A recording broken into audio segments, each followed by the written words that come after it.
Everybody, welcome into Sports Talk Chicago.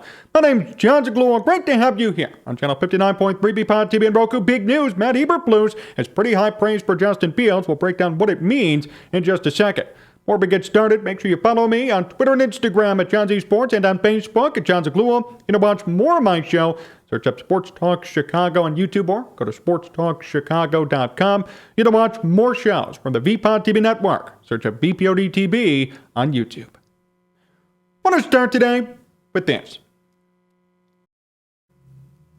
It's no secret that last year Justin Fields wasn't perfect. A lot of fans and even media made him out to be, but there were glaring issues that needed to be fixed. Obviously, not all his fault. Don't label me a Justin Fields hater just yet. Had a bad coach, did not have a lot of players around him, no offensive line help whatsoever. The situation simply was not catered to him at all. Not catered to any quarterback, not just him. Andy Dalton, Nick Foles too. All of them. Nobody could succeed in that system. No quarterback. That said, there were glaring problems for Fields. Held out of the ball too long, unfortunately. Did not have a good enough pocket presence yet. That comes with experience and time. Fumbled the football too much. There were things he needed to work on coming into this season. He was not perfect by any stretch. If he was, he'd have 30 touchdowns, 10 picks, and 4,000 passing yards last year. Maybe 500 rushing yards too. We all knew that. He needed to improve. We saw potential. We saw spurts. We saw moments. Steelers game, 49ers game. We saw good things, but it wasn't consistent. It wasn't all the time, and things needed to be improved upon.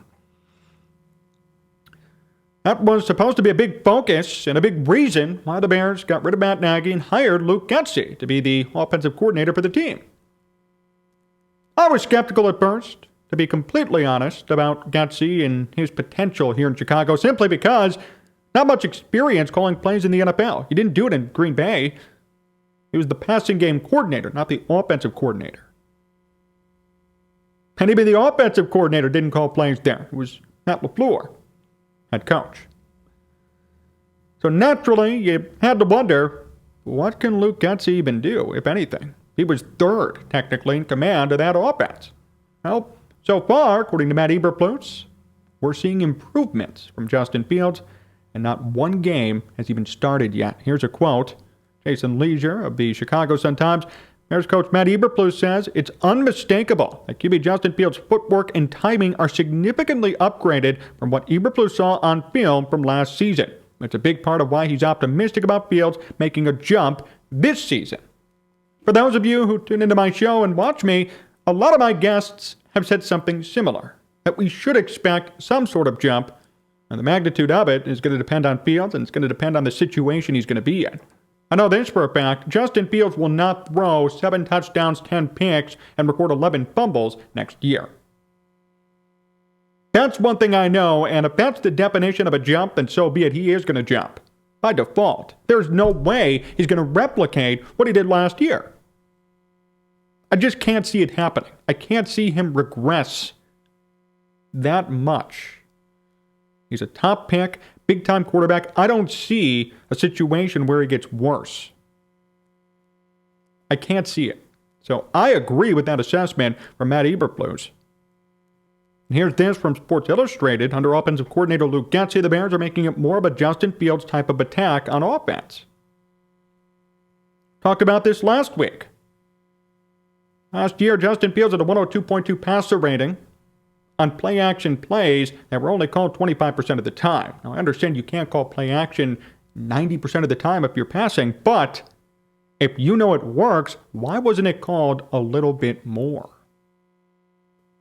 Matt Nagy didn't know what he was doing. But seeing these articles and then actually hearing this from Matt Eberflus makes me a little bit more optimistic. Makes me a little bit more optimistic about what to expect from Fields. It's fair to criticize what he did last year. Fair to worry. I mean, 7 touchdowns, 10 picks, 11 fumbles, that's scary. But it's great to see these news reports coming out about what Fields is doing now and what he could be doing come this season.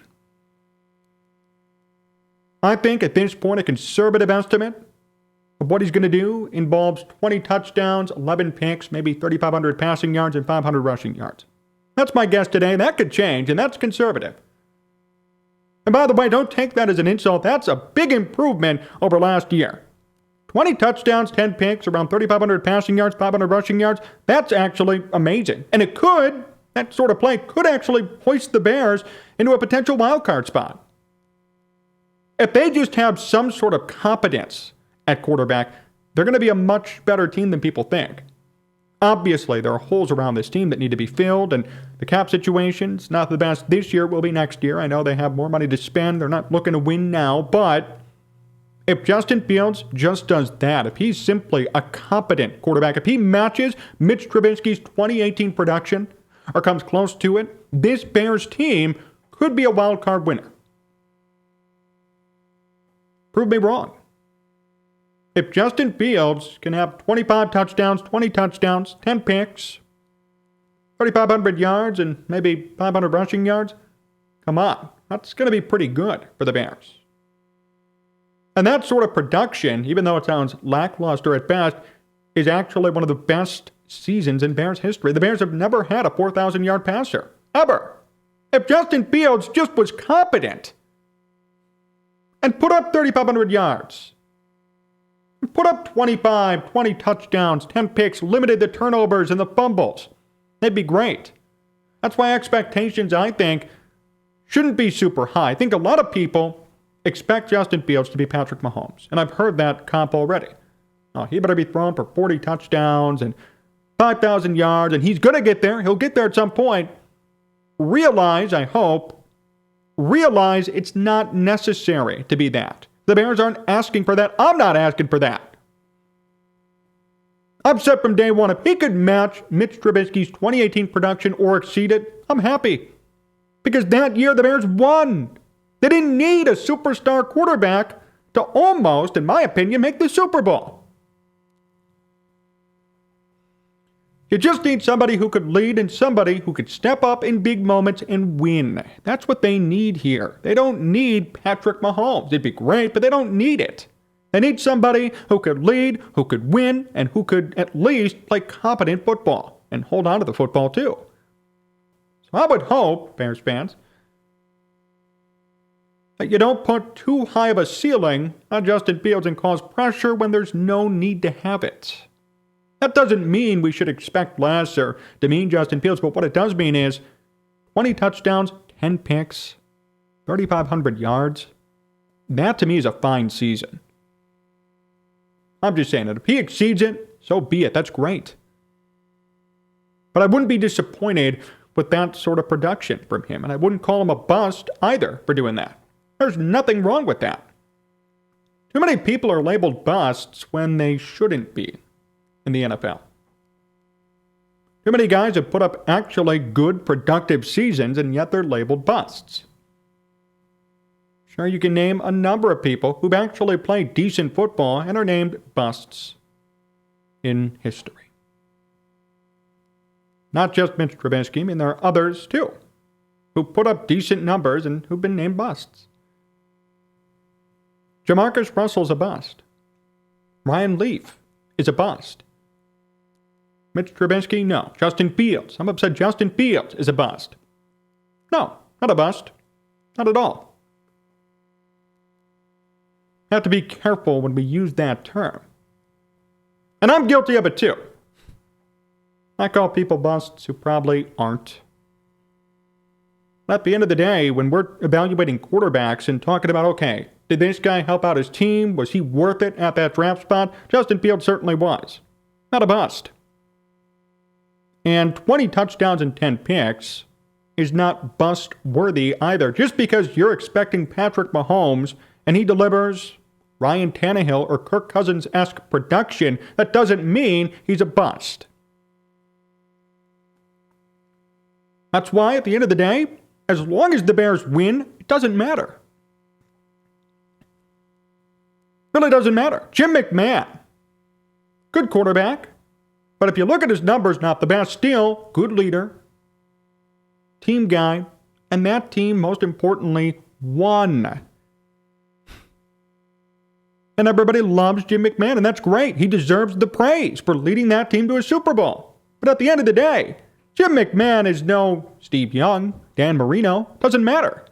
One. And that's the same thing here with Justin Fields.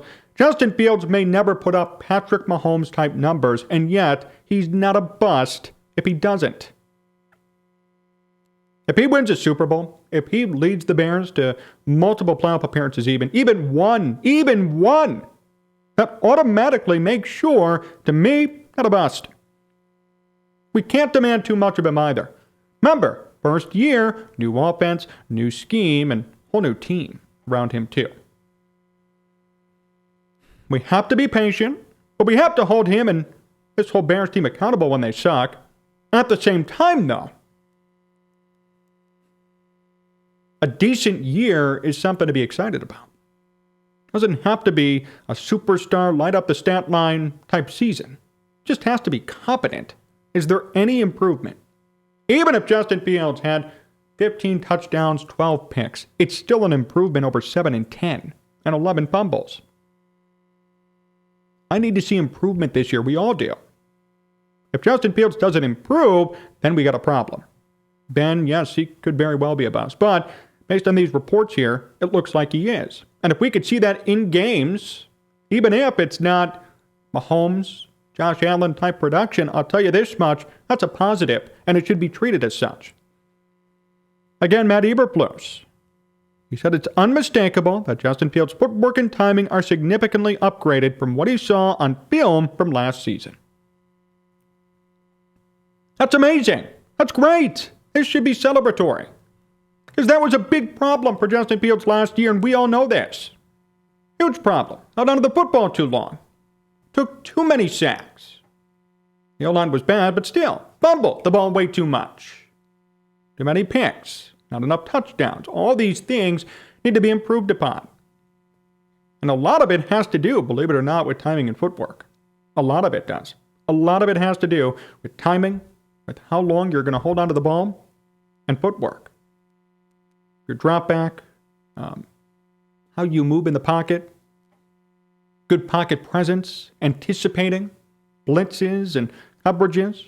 These are all things that you're only going to improve upon in an in-game atmosphere. Fields was thrown to the wolves last year. I didn't appreciate the way he was treated, but hopefully it helped him learn more.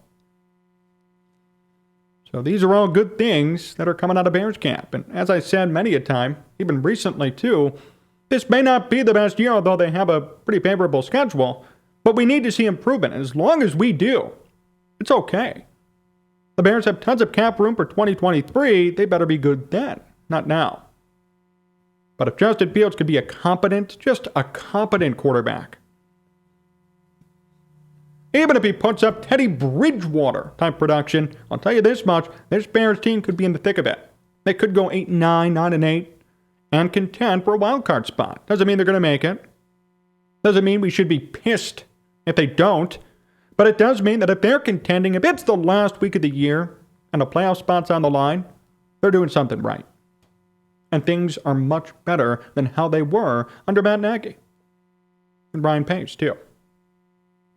So this is encouraging news. I hope for the best when it comes to Justin Fields and the Bears. And all I can say at this point is let's hope for more good news. And let's hope for more progress. And let's hope that Justin Fields could at least play competently. Because if he does, it's going to be very good for the Bears next year. Thanks for watching today's show here at VPOD TV, channel 59.3 in Roku. Really appreciate the time. Remember, you can follow me on Twitter and Instagram at Jon Z Sports and on Facebook at Jon Zaghloul. You can watch more of this show. Search up Sports Talk Chicago on YouTube or go to sportstalkchicago.com and tune in right here every night at 10:30 on VPOD TV. So long, everyone.